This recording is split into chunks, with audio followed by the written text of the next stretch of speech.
What if your next vacation wasn't just about seeing a place, but actually making a positive impact? Could your next trip protect rainforests, support local communities, and still include sipping coconuts on a dreamy beach? The answer is yes. And the answer is Panama. Stay tuned because in this episode, we're diving into how you can explore Panama in a way that's not only unforgettable, but truly impactful. Vamos! I'm Kelly Hi, Tolliday, and I'm I'm Kelly super Tolliday, excited to founder share of with you today a Transformational destination Travel, that and your I'm trusted stoked guide to to explore in the life-changing next few adventures. months, and that Here, is we help you Panama. dream big, Panama has been on smarter, my and radar embark for on your many next years. journey As someone who without has explored stress Costa Rica or overwhelm. extensively, This isn't I've just been about wanting to booking travel and trips. It's experience about its neighboring reimagining what's countries, possible and for Panama yourself, has been recommended one adventure over at and a over time. and over Today, again we're to bringing me. you one step I closer to your always greatest try travel to dreams. support countries So that are buckle doing up, incredible because work we in are about protecting to the take off. environment and protecting its culture.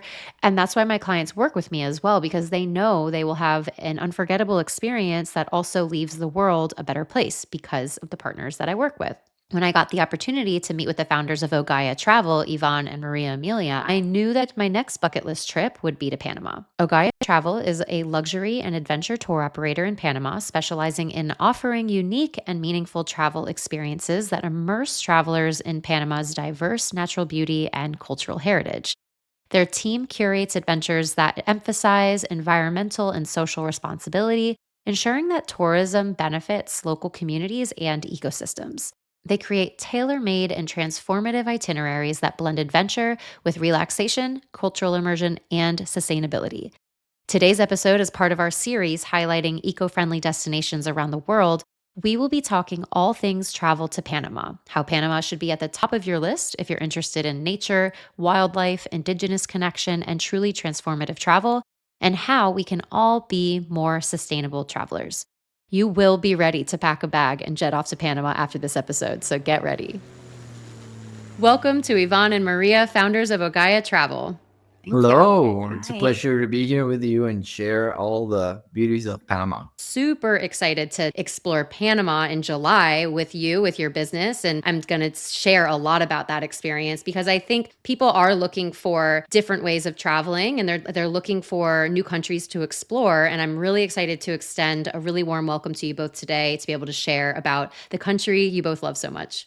Thank you again. We love to share with your audience, and I'm sure people will fall in love through the stories and then will want to come as well. Amazing. So I would love for you to tell us a bit about yourselves. Like, what inspired you to create OGAYA Travel?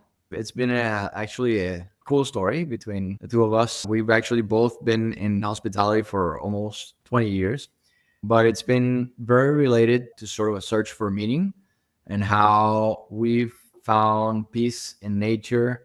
I consider myself a philosopher at heart and trying to understand also through cultures and the wisdom of ancestral cultures, how that has also helped me find some answers in life. So we've been so passionate about this. At some moment, we decided that it would be a great idea to share this with others. And in Anala, we have a family. Of course, we have a 10-year-old daughter. We frequently also try to spend our time connecting together and spending time in nature and just replenishing and renewing our energies in nature. So I think it's a beautiful way in today's hectic lifestyle. Travel offers really, really an amazing way to renew yourself as many times as you need to with all the battles of life. And as we both share this idea of permanent and improvement and transformation and having that connection through travel. And I think Maria can maybe share a bit I'm a more. nature junkie. I love being in nature. I love gardening. I love all botanical knowledge. I love going on hikes, waterfalls, and Panama offers all that. I have almost 20 years of experience in hospitality, and I'm a very detail-oriented person. So for me, the part of designing a trip is so fun. For me, it's like the true meaning of service, making other people feel the way that you like to feel when you're in another country. So that really fills my soul. And connecting that with the communities in Panama and nature in Panama, which is so rich and so beautiful. We'll talk about that later. But yeah, also showing, as a mother, showing nature and all of its blessings to our daughter has been very, very fulfilling life. That's And now awesome. she's our kid experiences Oh yeah, designer. She helps yeah. us. Anna, our daughter, Anna has her seals of approval in all itineraries, our and kids she friendly. even gives us ideas. Last night she was like, "Mom, you should take these people to this or that museum."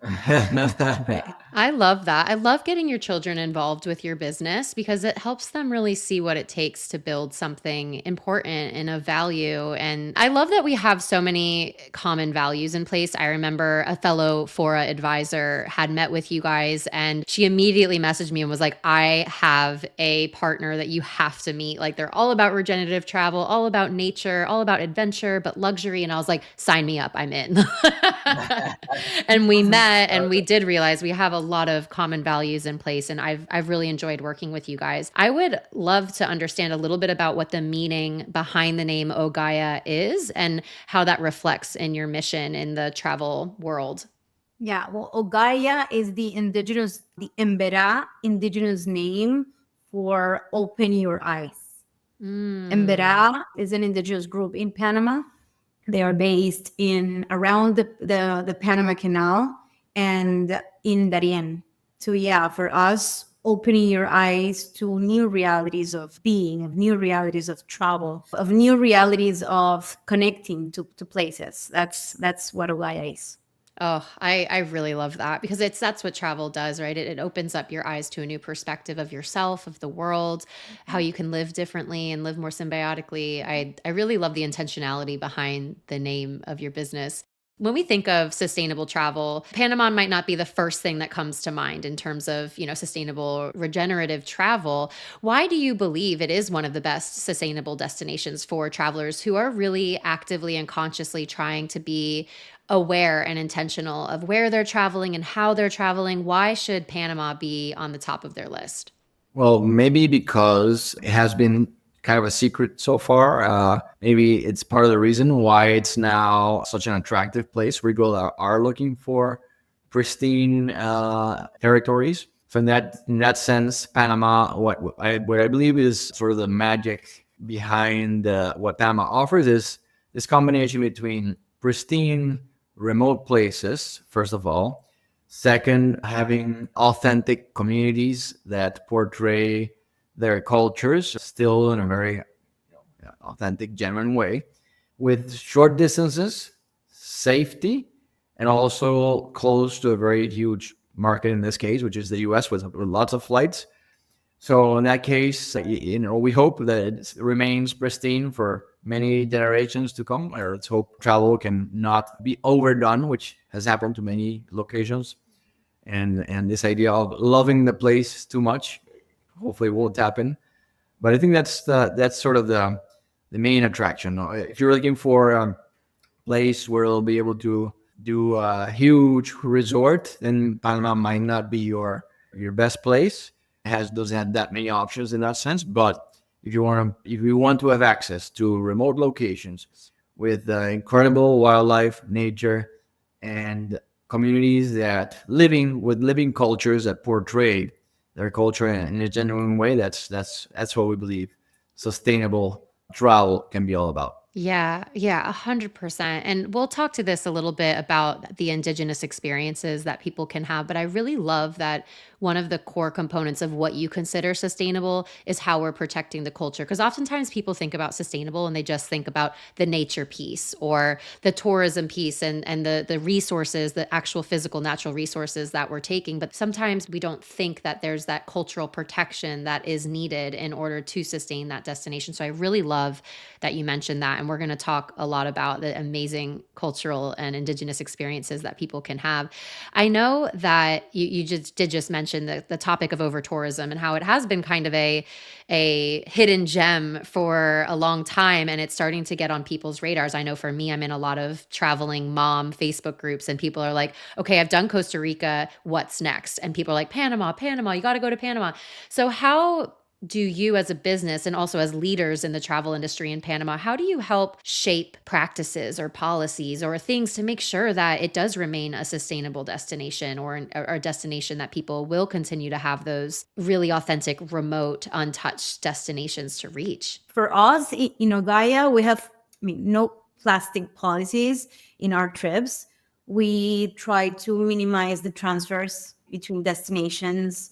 We try to make it the most efficient in that sense. Also, we like to work with local communities, with local guides. We really try to hire Panamanian guides and Panamanian experts in different fields, marine biologists, experts in the Panama Canal, like engineers, anthropologists, conservationists. Also, we usually include snacks, local snacks in all of our experiences. So we really try to showcase our dehydrated fruits, are really, our really local foods, pineapple, mangoes, bananas, and plantains, and, local foods with local brands. Yes, and I can add to that that this idea of sustainability versus regenerative or regeneration. So many thinkers or thought leaders are introducing for the last few years this idea of regenerative travel or regenerative development, sort of understanding that sustainability, which understanding sustainability in the three dimensions that you suggested earlier, not only environmental but also social and economic. So local populations thriving is also important and not being driven out or through gentrification, for example. So the idea of sustainability is about how can we help sustain a place the way it is. But because a lot of places are damaged in the planet, now we need a bit more, right? So this idea of how can we introduce elements to help make it thrive is the idea behind regeneration. How can we make it flourish? In that case, is what we're really focused on. We are very intensely focused on how can we help places become better through visits, and for this we work with our local communities and local suppliers, as Maria Amelia was sharing. We sit down and we co-design experiences. We're not trying to impose like, no, we know better than you, because that's never the case. So they are the locals, they know best. We have an idea of what people might want, but you guys are the protagonists. So how can we co-design something that really benefits you? And then we'll see how we can also win. Of course, when everybody wins, then it's a winning formula. So this idea of co-designing, and then when we have identified what are their needs and what local projects are there that we can support through partnerships, so that all of our itineraries, for example, have an impact project. A percentage of the itinerary as cost is dedicated to this impact project. So the visitor is not only enjoying the destination, but also supporting a local project, and having the good feeling that when you leave, you've left to see. And for those that want to get more involved, they can of course donate more. Some get really excited and I really believe they can make a difference. And that's what the idea of opening the eyes, or taking you through a journey that can show you how fragile a place is, how pristine it is, and how with our help it can flourish, right? Yeah. And I love that you do take it that one step further, because there is a lot of greenwashing that's happening in the industry where people just say sustainable or they say eco-friendly. And it's like, well, what does that actually mean? And you're very clear about what impact projects you are associated with and partnered with. Can you share a couple of those local projects that you do have your partners with? So for each itinerary, we have a few of them. For example, for the Guna Indigenous immersion, which is in an indigenous territory, they have this ancestral medicine learning center. So they say they have seen the young people moving away from their land to the city, and they are losing their culture, their tradition, because of this, because the young people, they don't stay in the territory. And so the elders are educating the young people on their dances, on their authentic food, on their authentic culture, on their medicines, on their botany, and all that. The midwives also to the young women. For example, we have also the sloth conservation center. We have turtle conservation initiatives, the jaguar conservation, and one of my favorites is the amphibian conservation center. I am very passionate about this one, particularly because I know one of the scientists, and I have talked. I mean, I think it's amazing. What they're trying to do is they're trying to bring back the golden frog because it's extinct. So right now, the golden frog, which is an important image, an international image for Panama around the world, they are living right now inside labs. So the golden frog is only living inside the labs. And they are trying to reintroduce the golden frog to the forest, into their natural environment, because it was extinct because of a fungus years ago. And right now, they are building an outdoor lab to reintroduce the golden frog. So having an extinct species on extinct or reintroduced, I think it's a big, big deal. Yeah, that's incredible. What's coming to mind for me is those real nature lovers. Like I have clients come to me because they know they're going to get a great trip, but I also work with partners like yourself who I know have their hands in very impactful, sustainable projects and regenerative projects. And I just love the passion that you have for it. And I love that like I have specific clients that I know would be the perfect fit for this kind of trip where it's going to be something completely unique where their neighbor wouldn't have had experienced this before.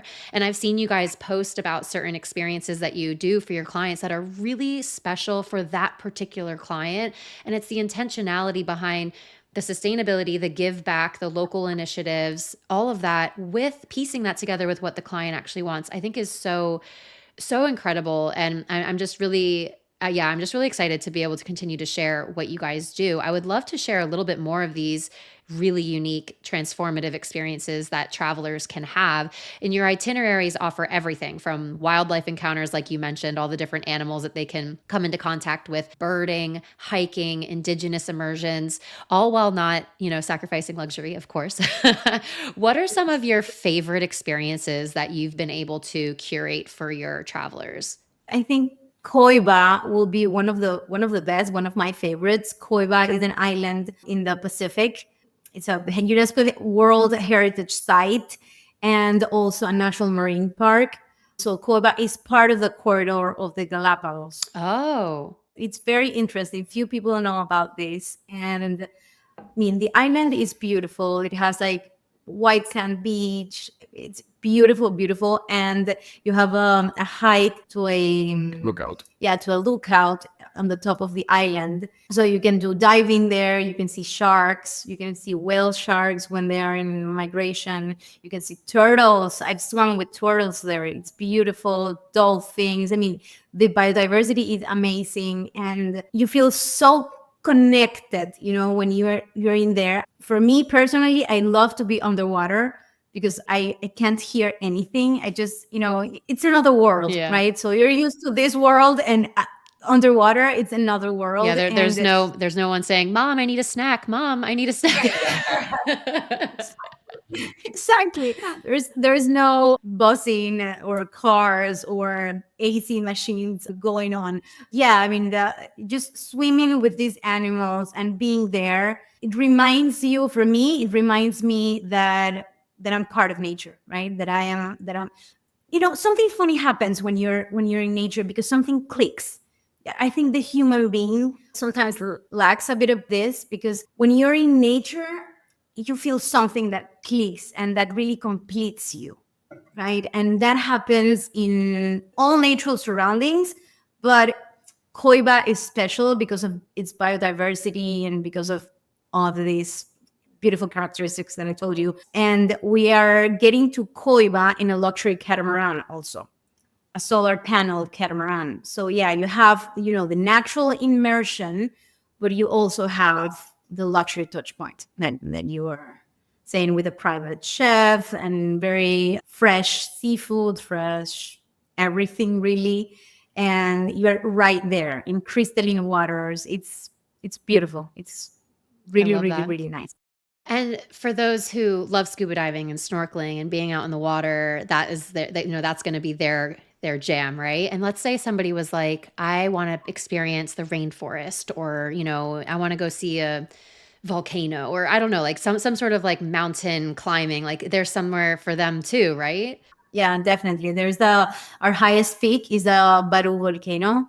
Also, we have the Anton Valley, which is all the crater, Extinct. extinct crater A volcano. of a volcano, and the valley is right there. It's completely dormant. Around the crater, there are hikes, and also in the highlands, the Barú volcano, and there are jungle hikes around the Panama Canal, also along all the country. And speaking of the Panama Canal, that's a huge, attraction for people who are traveling to Panama. I just recently saw you post about a man who was really trying to get an immersive experience of the canal. Can you explain how you brought that together for him and what that meant for him? Sure. In that case, yeah, it was a wife who gave a gift to her husband. She really went all out in, the experts, the VIP experience, and everything that allowed them to learn all the inner workings of the Panama Canal. So we did what many people would love to do, I believe, but it's very, very exclusive, which is having the opportunity to go through the Panama Canal locks in a private catamaran, all while being explained well through a Panama Canal expert that worked 45 years in the Panama Canal and was a spokesperson for the construction of the Panama Canal expansion. So all the time he was explaining how something worked, how the maintenance was on the huge, many tons of the doors that open each of the part of the locks, and everything, how it worked. So, nowadays, definitely there's a lot of attention in the Panama Canal, and people are very curious. It's actually kind of crazy how almost, more than 100 years ago, this engineering marvel was built.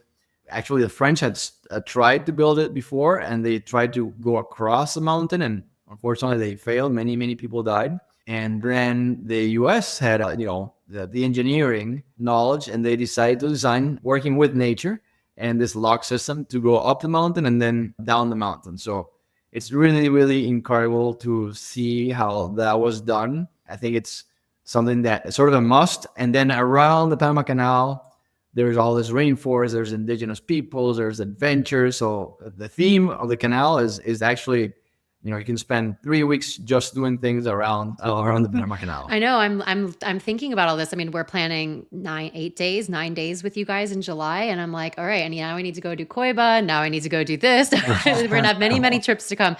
So you did mention just then that around the Panama Canal, there's indigenous cultures, and this is something that we talked about at the beginning of the conversation. You have some really powerful stories of healing ceremonies and client experiences, travel experiences with indigenous cultures, specifically with the Embera people. Can you share more about any of those experiences that your travelers have had and why it's so powerful to have those very immersive experiences with the indigenous cultures? The story you mentioned is, it's happened a few times with different people from very, very different cultures. We had one time a very, very Orthodox Jewish person had a very interesting interaction where not only was the Jewish person learning from the indigenous, but also the indigenous person also was learning from the Jewish culture. She was like taking off her wig and showing her that, she was all these different traditions. So that was transformational in a very different way.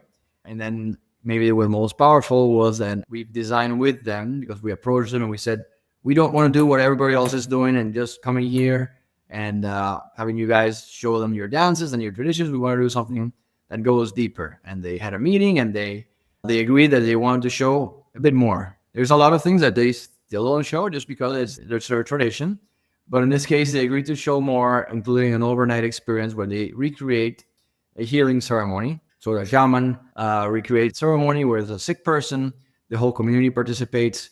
There's dances around the fire. They wear masks, sort of impersonating different forces of nature and the connection with the supernatural beings, and they narrate how they do it. So that just feels otherworldly in the sense that's still incredible how today there's still these living traditions. The next morning of this particular time, where we had people from the travel industry after the Adventure Travel World Summit go to this experience, and the lady indigenous leader spoke to us the morning after next to a river, and we asked her if she can speak about how the river was sacred to them, how the jungle was sacred to them, because we had heard the explanation, but this time she just went really, really deeper into it. And her grandmother was there, and the lady basically took out some drums and started to sing a song that her grandmother had taught her. And the moment she started singing, and after she had explained that connection to the river, who's connected to the sacred trees in the jungle, everybody started crying in the group, because it really felt like she was from the jungle. It felt like she was from there, and they have such a deep connection, and it's sort of reverberates back to you and say how are we lost that connection. And it's so impressive to have the opportunity to see it almost as a anthropological phenomenon, that connection still exists. And I believe also that if you were just to go for an hour to that community, that experience would not have been possible. We needed that immersion, that spending all that time with them, and really allowing for this to organically create this opportunity. And of course, the receptiveness of the participants to the indigenous group also allowed them to freely express, their deepest sort of traditions, right? So that was definitely one of the most transformational experiences, and we hope we can recreate it. Although I know it will never be the same, but it can Yeah. be as impressive in a different way. I will add to this that for an experience to transform you, you need time. Yes. You need time. You need time to connect, and then you feel something, and then it really moves something inside of you. That's this transformation, right? So you keep thinking about this. So you're back at home, and you keep thinking about what happened in Panama. Like, wow, that moment when I was underwater with the turtles.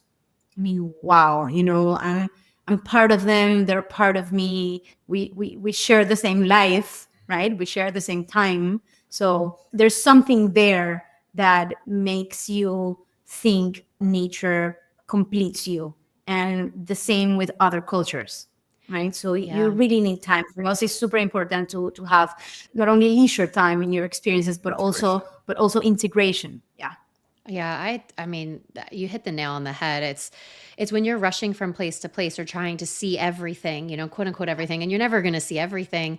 You miss those opportunities to slow down enough to connect to the land, or to connect to the lessons, or to integrate, like you said, Yvonne. I love the concept of integration with travel and while traveling. I think the intentionality piece, and I think that's also a benefit of working with a travel advisor who works with partners like yourself, because that we can advise you on, okay, you're hopping from destination to destination every 2 days. I have clients that tell me that's the way that we like to travel. And I do my best to kind of educate and tell them why and what they might be missing out on.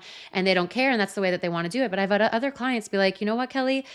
Let's do that. Let's only do 4 nights or 5 nights at one location instead of trying to cram in 3 or 4 different locations. And having that piece, like you mentioned, saying, if sure, you're going to have a great experience having an hour interaction with the indigenous cultures, but if your intention for this trip is to truly expand and grow and transform, what if we did a full night? And I think that's the benefit of working with specialists like yourself, who really have that intentionality behind sustainability, transformation, and really flawless, seamless travel experiences. And I guess talking about what it's like to run an adventure travel company with a focus on sustainability, with a focus on luxury, it means you have to be incredibly adaptable. I mean, I run my own retreats and tours. I know what that's at like. You're on the fly sometimes all the time. What are some of the biggest curveballs that you faced as a travel company, and how have you learned to kind of like pivot and just take it as it comes? Well, one that definitely comes to mind is an experience we had at the Adventure Travel World Summit that happened in Panama last October. So there was like 700 companies all over the world in Panama, and we managed a group of about 12 people going to the western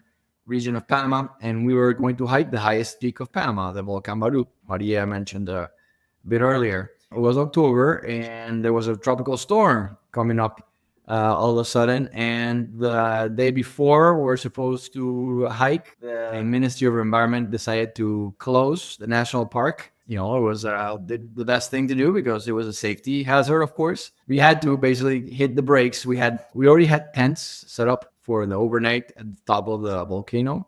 We already had a chef there that he was going to do. He's a top chef in Panama, actually one of those luxury experiences we do connecting with adventure. And basically, we had to find a different mountain that we could actually go to and do a hike that's attractive enough and safe, of course, while not incurring any safety hazards. So basically, we pulled it off. There was still a lot of rain, and people, and that's the sort of the type B adventure. So Yeah. you can plan adventures, but then there's the type of adventures that when the unexpected comes, then there's a magic around it, and people think we'll never forget being on the tent, sharing, we're sipping on some Panamanian rum, doing some rum tasting while there's rain outside, and we're hanging out with the top chef with some fabulous food in this new location. So that's only one of those times we had to pull out Plan B out of the hat. And how do you manage traveler expectations? Like if you were working with a travel advisor, being a travel advisor myself, I know sometimes, like you mentioned, plans don't go to plan, and there's type B and plan B and all the different things. What advice would you give to a traveler when things do go on plan, not just in Panama, just as traveling as a whole? You guys are, really well traveled. What's your piece of advice for when adventure travel doesn't go to plan? Yeah, I would say, well, first to keep an open mind. Panama is a country full of contrasts, not only on the social part, social economic part, but also on the weather part. So right now we're in the summertime, and really, I mean, I don't remember the last summer that it rained, but we had so much rain here in this summertime. That's very strange. So we're trying to redesign rainforest, right? So we're in the rainforest, and sometimes it rains. So in terms of weather, we try to manage expectations that way to explain that we're in the rainforest and the rain is also a blessing. I mean, yes, of course, sunny days are beautiful, but the rain is also a blessing and has an enchantment, right? And Yeah. thanks to the rain, the jungle is the jungle. So yeah, There's actually one experience we had in a hike. We do Camino de Cruces. It's a colonial route that's being named a World Heritage Site, where the Spanish used to cross the Gulf from Pacific to the Caribbean back in colonial times. And people are always asking, well, I think it's going to rain, or yeah, it's like, oh, well, if it rains, you'll love it. And this time, people had such a blast. Like rain. it poured. It Yeah. really, we were like drenched in water. And at some moment, people were like sliding down the hills and just muddy as hell. And they ended up loving it. Yeah. At the beginning, they were a bit scared if it was going to rain or if it was a storm or not. But we managed to handle it safely, of course, and to have we have good guides, of course, that have all the safety standards in place. But yeah, I think embracing the elements and embracing sort of the spontaneity and serendipitous moments and appreciating just life in its different forms. I think that's what we try to do when the unexpected happens. Yeah, it's so true. And I get asked all the time when I'm planning trips, especially in more like tropical regions, be like, I check the weather and it's 60% rain every day. I'm like, yeah, you're going to the rainforest. Like it might rain, but you know what? Exactly like you mentioned, Maria Amelia, like there's a reason why it's so green and so full of life and why it's home to some of the most biodiversity in the world is because it does have rain. Water is life. And so I think it is part of like that thing that you mentioned about educating and redefining rainforest travel and adventure travel. I'm going to take a lot away from that. Thank you so much for sharing that. I'd love to give you guys the chance to kind of share some of the hidden gems that travelers might overlook. So obviously they know about Panama City, they know about the canal, they might know about Bocas del Toro, especially for surfers. What are some more hidden gem off the beaten path places through Panama that you love guiding people to? I would say regarding to places, I would say Coiba, definitely Coiba, definitely Gunayala, which is also Gunayala. known as Okay. yeah, which is also known as the Sunglass Archipelago, where the Gunas are. It's an indigenous territory, and we have an itinerary there with a catamaran. Also, I would say Canutal, which is in the Azuero Peninsula. It's one of my favorite places in Panama. It's so beautiful. It's off the beaten path and also very rough. Like the ocean is so wild, and the Cerro Olla National Park is right there and so beautiful. It's the only place in Panama where you can see the green macaws. Mm. And apart from the places, I would say a hidden gem is our ability to connect and to make the connection between communities, and also the approach that we have on the experiences, guiding the experiences. For example, we have contacts with experts in almost every field. If you want to contact an expert on jaguars because you are a cat lover, we can ask this expert to guide you in this particular hiking trip in the quest of the jaguar, or a marine biologist in the quest of the humpback whale with a hydrophone. You can hear the singing of the humpback whale, and you can go and look for the humpback whale. So those are experiences that are very unique, that we approach them in a different way, and it's part of the hidden gems of Ogaya. But you bring up a really good point, like understanding what is a priority for the client, what their why is for their trip, or perhaps what their interests are outside of what they might have told you that they wanted to see in an excursion. I know you have a story of a teenager that was traveling with this family that broke his arm. Can you explain like how getting like such a small granular detail of what his interests were, you were able to kind of recover that trip for them? Yeah, I mean, they hire an itinerary, a 7-day itinerary, and one of those days was a river rafting, right, in a river in Panama, near Panama City. And well, this teen broke his arm before coming to Panama, and he went to surgery and all, so we had to cancel that particular day of activities.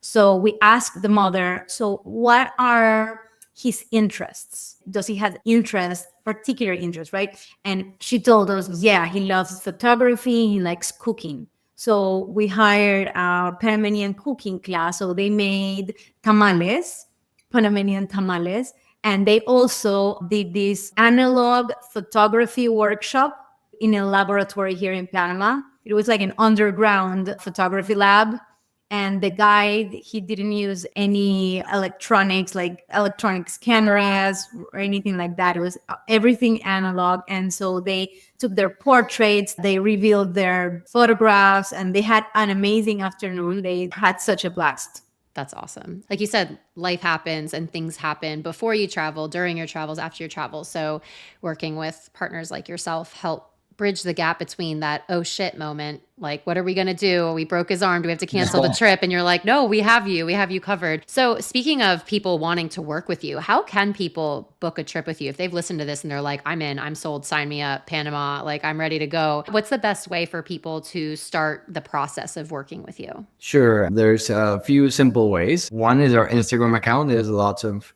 beautiful content that can share what we do and some stories on how we do it. And there's our contact information right there, and jump on a call right after. We have our website, ogayatravel.com. So our Instagram account is also OGAYA Travel, OGAYA Travel. So through our website, we've also showcased a group of our experiences, almost 30 experiences in different pillars. So you mentioned the wildlife, the adventure, the nature, the heritage, and the indigenous immersions. So we have them categorized so it allows you to understand the type of experiences we put together. And as a DMC, destination management company, we can basically take care of all your travel needs while in Panama from A to Z, with a VIP arrival in the airport, different level categories of transportation depending on the level of comfort. And of course, the lodging alternatives. We've curated Maria's here, the one that takes care of our quality, and she has personally inspected the hotels, the transportation. So we made sure also we filtered the best suppliers, The boats. the boats as well. So for our international partners, that's a great value added. So because you're working in a foreign destination, you don't want to experiment and have a bad experience with a local supplier. So that's where we come in handy, and where we can really be quick on our feet to solve any situation, right? Because situations will arise, or it is part of life, and we are 24/7. We have a private concierge, so we can solve anything that comes up. And if there's something we can't solve, we'll do our best to solve it, right? So yeah, basically Instagram and our webpage are very easy way to get in contact with us. And what I love is that, you live in Panama City and you're from there and you know it. It's not just some international tour company that has an office or has a team or what, like you guys you live it. And I love that so much. And just your passion for the country and your passion for the future of the country definitely shines through, which is what we love when we're talking about regenerative and sustainable travel. One last thing I'd love to touch on before we wrap up is I know coming up in August, I believe you have a really special experience for nature lovers, wildlife lovers, your rustic luxury experience. I believe it has something to do with the turtles. Could you explain? Because this episode is going to air in April, so I think it's a perfect time for people that are listening to plan for their August trip to Panama. Yeah, definitely. So we have the wildlife adventure and rustic luxury itinerary going to launch in August. Well, it's launching now, but it's going to be operating in August. It's in the Azuero Peninsula in a little town called Cambutal. And the hotel is a beautiful hotel. It's kind of a rustic luxury hotel. I was talking to the owner the other day about this because I was like, so in OGAYA, we're redefining luxury, right? So it's not all gold and diamonds and marbles, but it's also, that private beach, everything made of local wood, everything fresh. That's also luxury, that you don't have to make a line to take a picture, that you are there, right there, up close and personal, once in the moment that you step out of your room. And I was talking to him about this, and I was describing this place as rustic, but also luxurious. So we we came up with this term of rustic luxury, which is a little bit different of barefoot luxury. It's a beautiful place, super comfortable. Our suppliers take you to these local family land and also to a hike into a waterfall, and you have the connection between the community and also nature and local food. And it's a renowned place for retreats, for surf and yoga retreats. So also it has all of that vibe going on. And our impact project in that area is the turtle conservation projects that are going on. I'll add the fact that the dates are also because it coincides with the migration of the turtles and the humpback whales. So the turtles, I don't know if many people know this, but I was surprised when I learned it, that wherever the beach the turtle was born, they return many years later to lay their eggs. So they go into the marine corridor, maybe all the way down to Galapagos and back, and they know through their radar system, I the love GPS, that. and they lay their eggs. I love it. So just the magic of nature and the intelligence of nature. And then just the beauty of having that moment where you see the baby turtles hatch. They start hatching from the end of August and then after from September.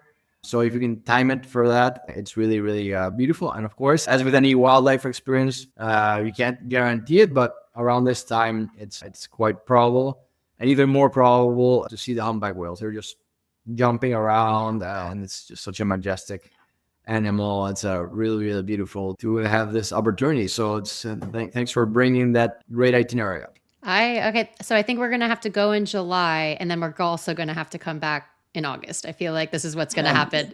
Yeah, sounds good. Okay, we'll lock it in. I love it. And Maria, I got chills when you were talking about the rustic luxury. And there's luxury with, like you said, the gold and the diamonds and the butler and, having every need met. But then there's also this really precious luxury of having a private beach or watching a sunset on your own or watching the sunrise on your own, not waiting in line for a picture, having that experience of watching a whale jump up and realizing you're the only one that got to see that. There's a new kind of luxury that I do feel like travelers who are trying to travel more mindfully really realize, that the new luxury is time and space and stillness and being close to nature. And I think people who are listening to this podcast, this episode, this series in general, talking about sustainable travel, is definitely something that I think will resonate with them. So thank you for bringing that up, because it's going to be part of the new way forward as people start trying to move away from destinations. As Yvonne, you mentioned at the very beginning of this episode, places that are getting loved to death or touristed to death, like they're totally overrun, and people are searching for new ways of traveling and new places to travel. And I'm really hoping that Panama is going to be one of those places people put on their bucket list. And if anyone's interested in joining that August itinerary or any itineraries, I hope they can reach out to me in particular to help book their travel, to reach out to you guys with any questions. And I just really appreciate your time, and I'm really excited to travel with you in a couple months. We're excited also. Yeah. Absolutely. Can't wait to receive you guys here and to show you guys around. Amazing. So I will link all of your website, social, everything in the show notes. And I can't wait for people to learn. Thank you so much. Thank you. Thank you for having us. Have a great week.